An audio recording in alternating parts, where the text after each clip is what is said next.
네, 계속해서 하나님과 동행했던 구약의 인물들을 나눠가고 있습니다. 지난주 저희는 하나님과 동행했던 사람 에녹에 대해서 나누었습니다. 하나님과 동행했던 에녹이 하나님과 동행할 수 있었던 비결이 무엇인지 여러분 기억하십니까? 하나님과 뜻이 같았기 때문이죠. 다른 말로 하면 하나님의 뜻 앞에 나의 뜻과 계획을 내려놓고 순종하였기에 하나님과 동행할 수 있었다라고 지난주에 말씀을 나누었습니다.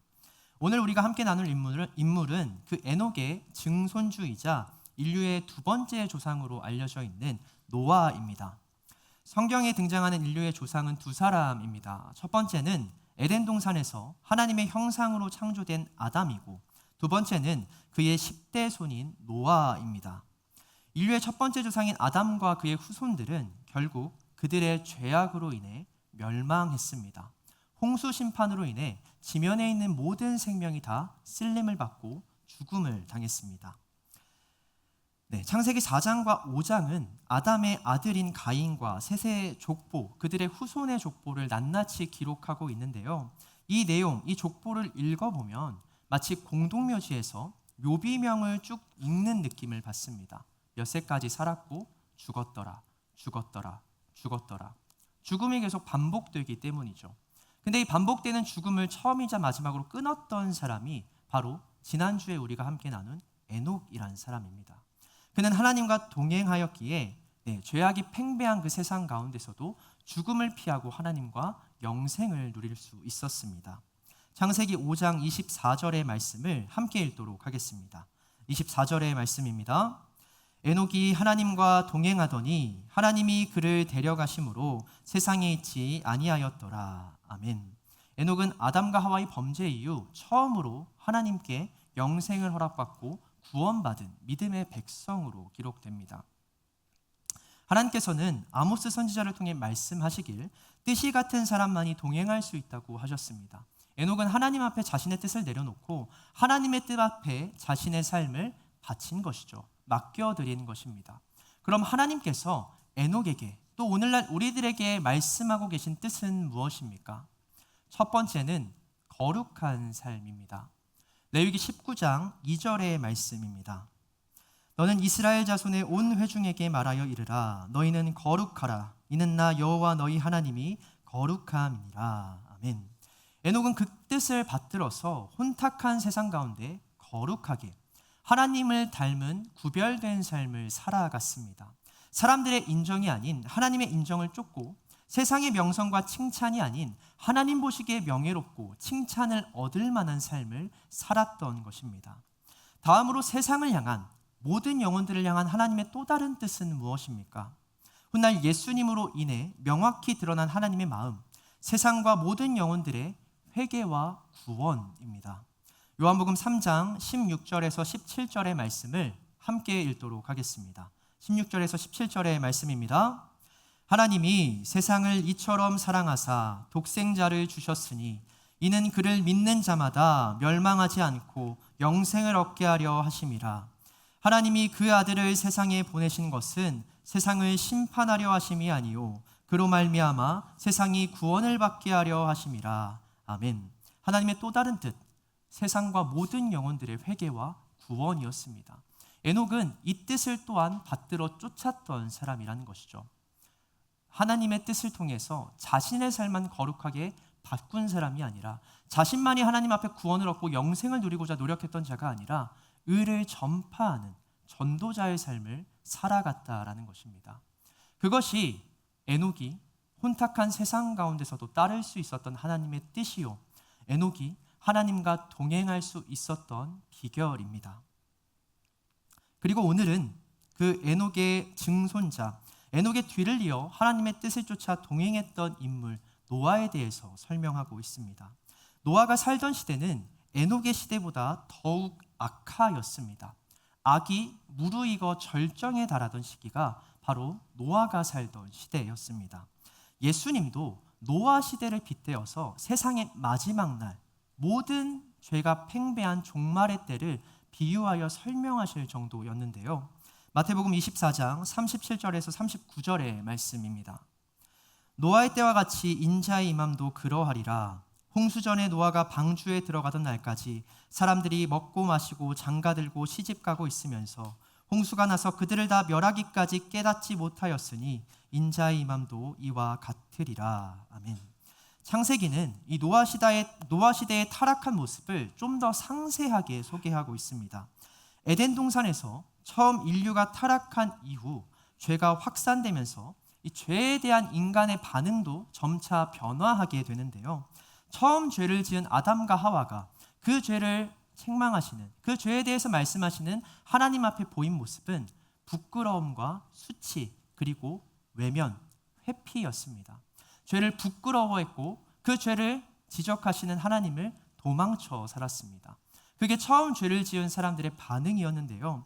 그 죄가 자녀 세대인 가인의 세대에 이르러서는 형제살인이라는 끔찍한 형태로 진화하게 됩니다. 이때 자신의 죄를 책망하는 하나님 앞에 가인은, 최초의 살인자인 가인은 어떻게 반응합니까? 거짓말을 하고 냉담한 모습으로 반응합니다. 나는 모릅니다. 내가 내 아우를 지키는 자입니까? 그리고 그 가인의 7대 손인 람에게 이르러서는 마침내 하나님을 두려워하지 않는, 죄와 그 결과조차 두려워하지 않는 교만함으로 이어집니다. 창세기 4장 23절에서 24절의 말씀입니다. 람에게 아내들에게 이르되 아다와 실라여 내 목소리를 들으라. 람에게 아내들이여 내 말을 들으라. 나의 상처로 말미암아 내가 사람을 죽였고 나의 상함으로 말미암아 소년을 죽였도다.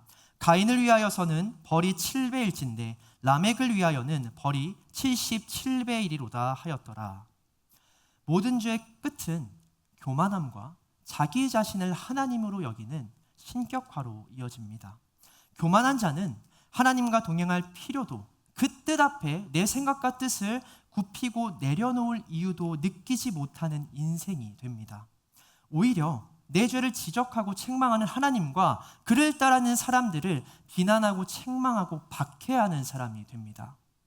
그렇게 아담으로부터 라멕을 걸쳐 노아의 시대까지 10대 만에 결국 세상은 사람의 죄악으로 가득 차게 됩니다.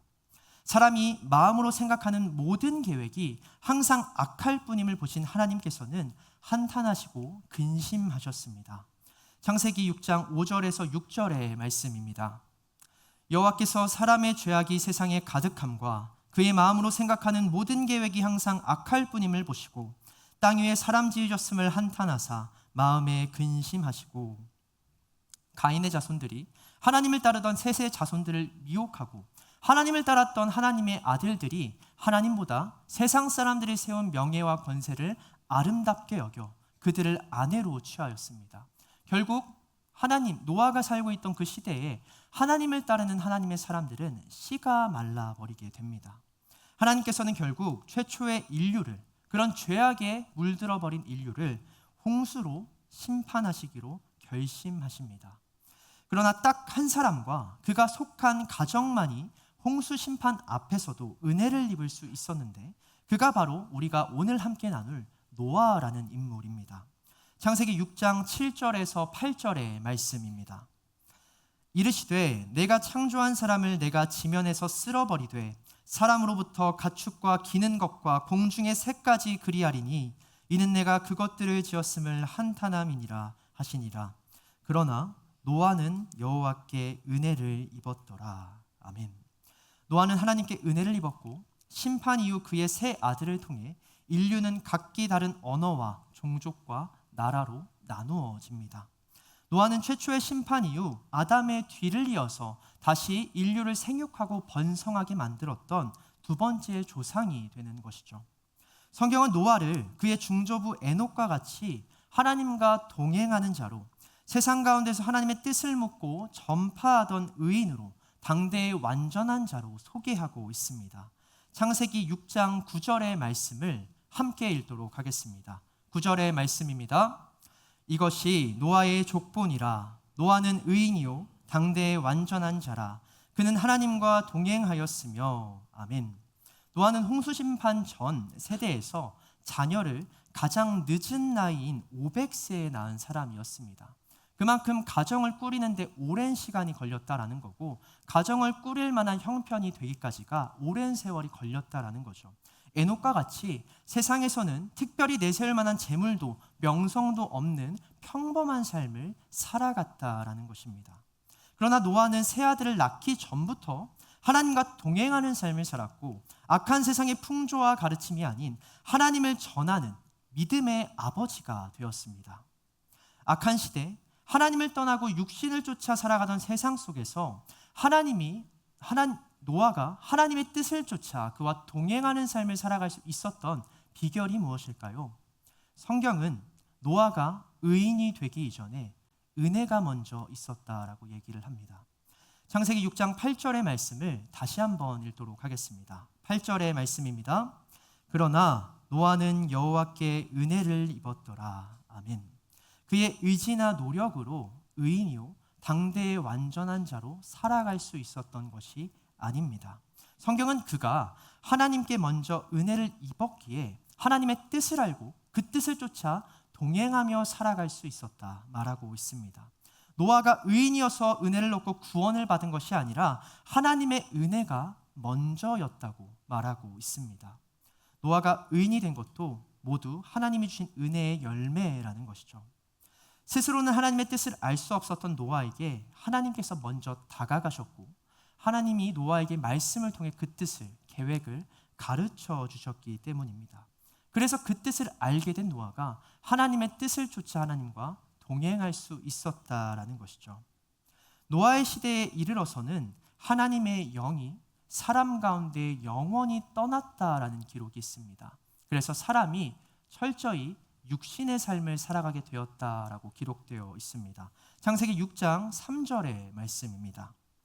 여호와께서 이르시되 나의 영이 영원히 사람과 함께하지 아니하리니 이는 그들이 육신이 됨이라. 그러나 그들의 날은 120년이 되리라 하시니라. 하나님의 영, 태초에 하나님이 사람을 창조하셨을 때 불어넣으셨던 그 생명을 하나님께서 거둬가십니다. 죄악이 팽배했던 그 노아 시대의 백성들을 보면서 그래서 그들은 철저한 육신으로 살아가게 됩니다. 이제는 육신의 생각과 뜻만 쫓아서 살아가는 연약한 인생이 되었다라는 것이죠. 그 결과가 무엇입니까? 평균 수명 900세가 넘었던 이전 세대와 다르게 하나님의 영이 떠나 육신으로만 살아갔던 그들의 수명은 120세가 됩니다. 죄의 값이, 죄의 대가가 무엇이라고 성경은 얘기합니까? 사망이라고 말하죠. 하나님의 영이 떠나 육신의 삶, 육신의 생각과 뜻으로만 살아갔던 자들에게 그 죄의 값인 사망이, 죽음이 더 빨리 다가왔기 때문입니다. 그래서 그들은 하나님의 뜻을 스스로 알 수 없는 처지가 됩니다. 훗날 사도 바울은 육신을 쫓아 육신의 생각대로 살아가는 자들의 한계를 이렇게 소개하고 있습니다. 로마서 8장 5절에서 8절의 말씀을 한 절씩 교독하시고 마지막 말씀 함께 읽도록 하겠습니다. 제가 먼저 읽겠습니다. 육신을 따르는 자는 육신의 일을, 영을 따르는 자는 영의 일을 생각하나니 육신의 생각은 사망이요 영의 생각은 생명과 평안이니라. 육신의 생각은 하나님과 원수가 되나니 이는 하나님의 법에 굴복하지 아니할 뿐 아니라 할 수도 없음이라. 함께 읽겠습니다. 육신에 있는 자들은 하나님을 기쁘시게 할 수 없느니라. 아멘. 이게 죄인의 한계입니다. 하나님의 영 없이 육신의 생각과 뜻을 쫓아 살아갈 수밖에 없는 우리가 맞이해야 될 결과라는 것이죠. 죄인은 하나님의 선하시고 기뻐하시고 온전하신 뜻이 무엇인지 절대 스스로 알 수 없습니다. 분별할 수 없는 존재입니다. 그런데 노아는요, 어떻게 하나님과 동행하는 자가 되었을까요? 하나님과 뜻이 맞아야, 그 뜻을 알아야만 의인으로 동행하는 자로 살아갈 수 있다고 성경은 기록하는데 노아는 어떻게 육신의 삶을 살아가던 그 시대에서 하나님의 뜻을 알고 분별하여 동행하는 삶을 살아갈 수 있었습니까? 단순하죠. 하나님이 그 뜻을 먼저 가르쳐 주셨기 때문입니다. 그에게 말씀하셨기 때문입니다. 창세기 6장 13절에서 14절의 말씀입니다. 하나님이 노아에게 이르시되 모든 혈육 있는 자의 포악함이 땅에 가득함으로 그 끝날이 내 앞에 이르렀으니 내가 그들을 땅과 함께 멸하리라. 너는 고페르나무로 너를 위하여 방주를 만들되 그 안에 칸들을 막고 역청을 그 안팎에 칠하라. 하나님께서 말씀해 주셨기에 노아는 홍수 심판을 미리 알 수 있었습니다. 패역한 세대 가운데 어떤 운명이 닥칠지 미리 알 수 있었습니다. 하나님으로부터 그 심판을 피할 수 있는 길, 방주를 만들 방법을 알게 되었습니다. 물에 잘 견딜 수 있는 특정한 목재를 말씀해 주셨고, 방수 기능이 있는 역청의 사용법을 알려주시고, 방주의 크기와 규모, 층수와 창문까지 세세하게 설계해 주시는 그 하나님의 은혜와 구원의 말씀을 노아가 먼저 들었기 때문에 그는 심판을 피할 수 있었던 것입니다. 죽음은요, 죄인이 자초한 죄의 결과입니다. 그래서 은혜가 없이는, 하나님의 말씀이 없이는, 하나님의 영이 떠난 육신이 필연적으로 맞이할 수밖에 없는, 피할 수 없는 운명입니다. 야고보서 1장 13절에서 16절의 말씀입니다. 사람이 시험을 받을 때에 내가 하나님께 시험을 받는다 하지 말지니 하나님은 악에게 시험을 받지도 아니하시고 친히 아무도 시험하지 아니하시느니라. 오직 각 사람이 시험을 받는 것은 자기 욕심에 끌려 미혹됨이니 욕심이 잉태한즉 죄를 낳고 죄가 장성한즉 사망을 낳느니라. 내 사랑하는 형제들아 속지 말라. 아멘. 죽음이 왜 우리 가운데 찾아옵니까? 왜 우리 삶 가운데 우리가 극복할 수 없는 시련과 위기가 찾아옵니까? 하나님이 없던 시험을 우리에게 베풀어 주시는 분이십니까? 아니죠. 육신의 생각과 뜻으로 살아가는 우리가 자초한 위기고 자초한 죽음입니다. 사도 야고보는 그 사실을 명확하게 지적합니다. 우리를 찾아오는 시험, 하나님이 너희에게 주셨다 말하지 말라. 나는 의롭게 사는데 충분히 잘 살아가고 있었는데 하나님께서 내 삶을 방해하고 회방하고 무너뜨리려 하시는 분이 아님을 기억하라고 얘기합니다. 모든 위기와 시련은 우리 죄인이 자초한 결과입니다. 엄밀히 말해 노아도 다를 바 없는 운명이었다라는 것이죠. 그러나 하나님께서는 그에게 은혜를 베풀어 주셨습니다. 이것은 홍수 심판 직전에야 어느 날 갑자기 부어진 은혜가 아닙니다. 하나님의 은혜는 늘 노아와 그 세대의 일상 가운데 주어졌다라는 것이죠. 다만 은혜를 은혜로 알지 못하고 일상의 소유를, 누리는 모든 것들을 당연하고 익숙한 내 권리로, 소유로, 능력으로 여기는 이들이 많았을 뿐입니다. 그 가운데 노아는 은혜를 은혜로 알고 이 하루도 주님께서 주신 것이요, 연약하지만 내가 이 하루를 버틸 수 있는 내 소유와 권리도 다 하나님께서 맡겨주신 것임을, 은혜임을 알았던 자였던 것이죠.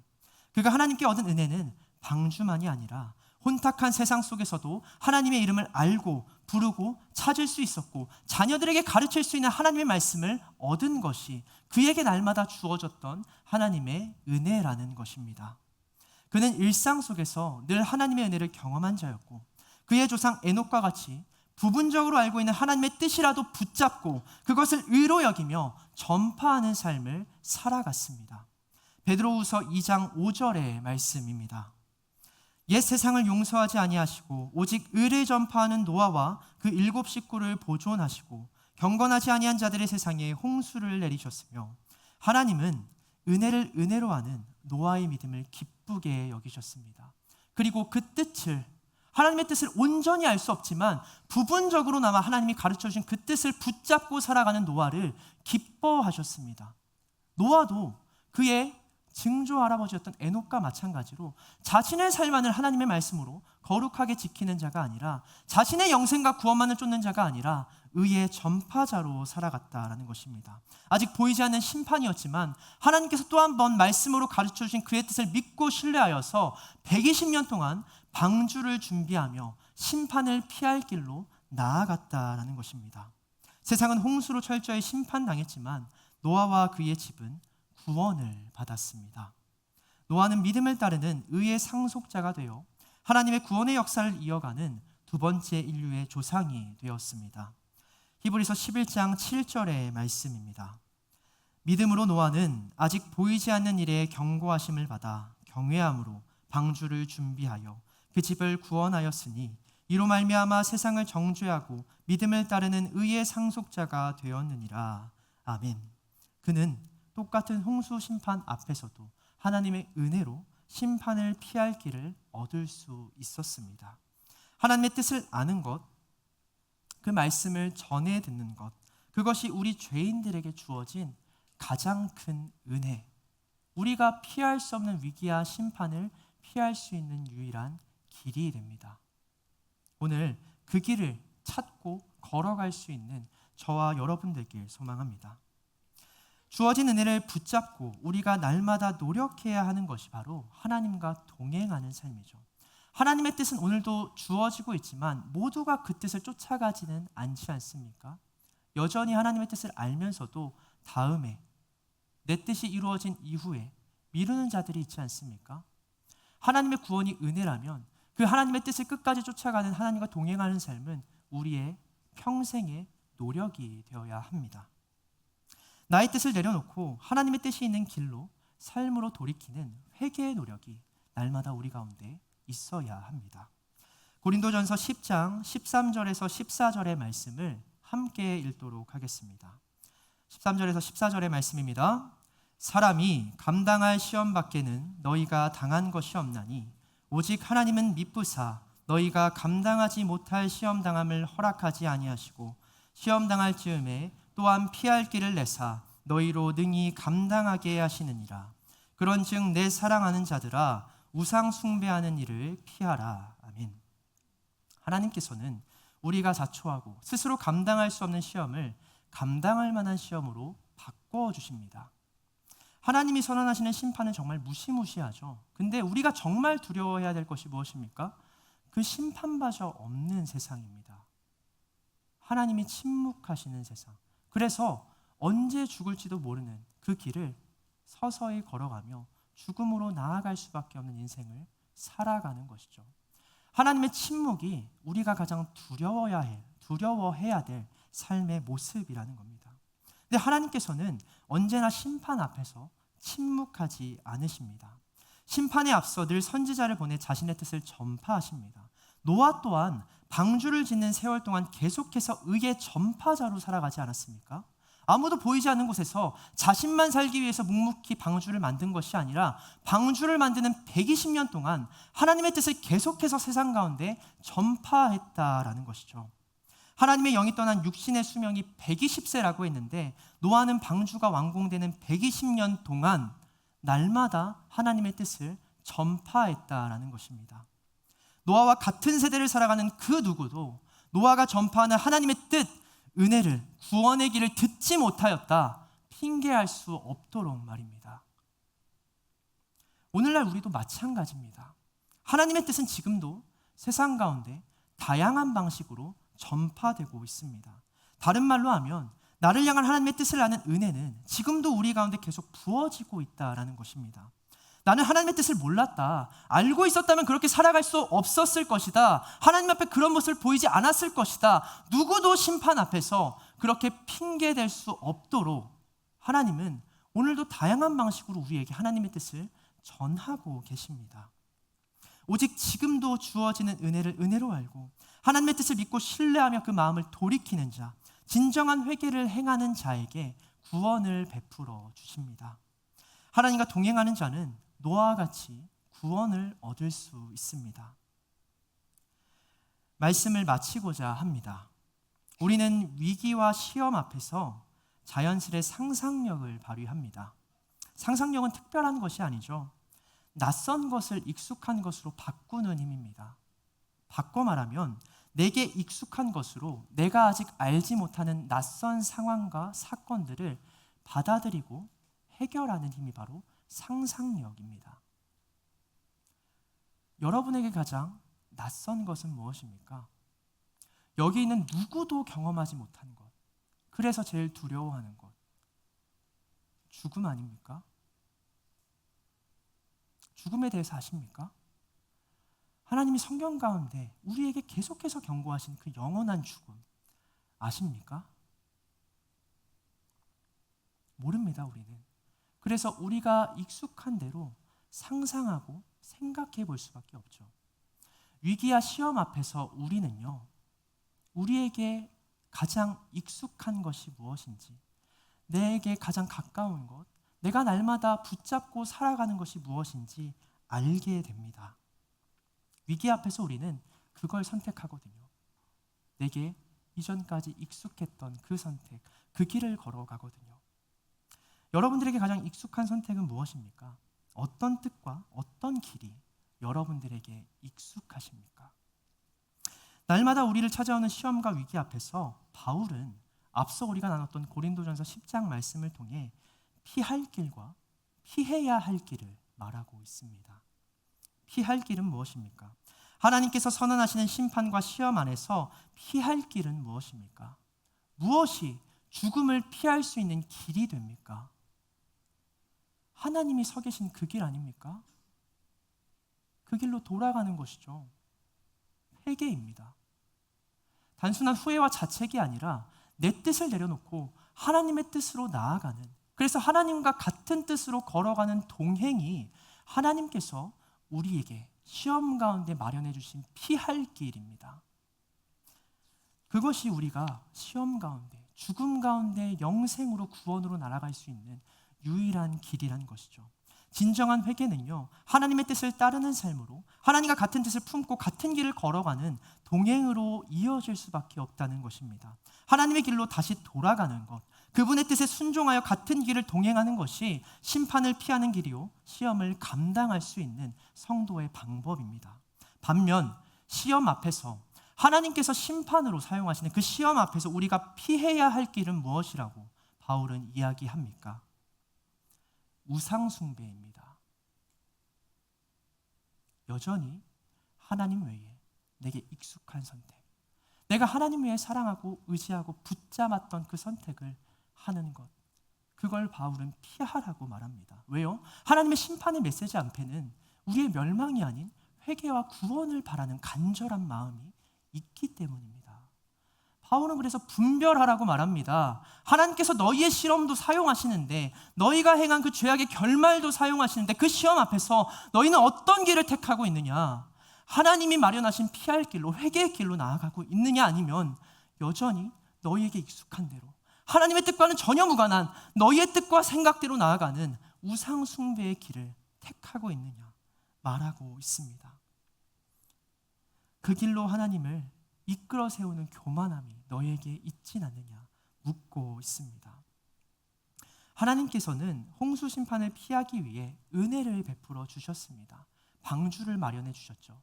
특별히 그 물의 심판을 피하기 위해서 방수 효과가 있는 역청의 사용법을 알려주셨습니다. 그런데 홍수 심판을 피한 노아의 후손들이 나중에 그 역청을 어떻게 사용하는지 아십니까?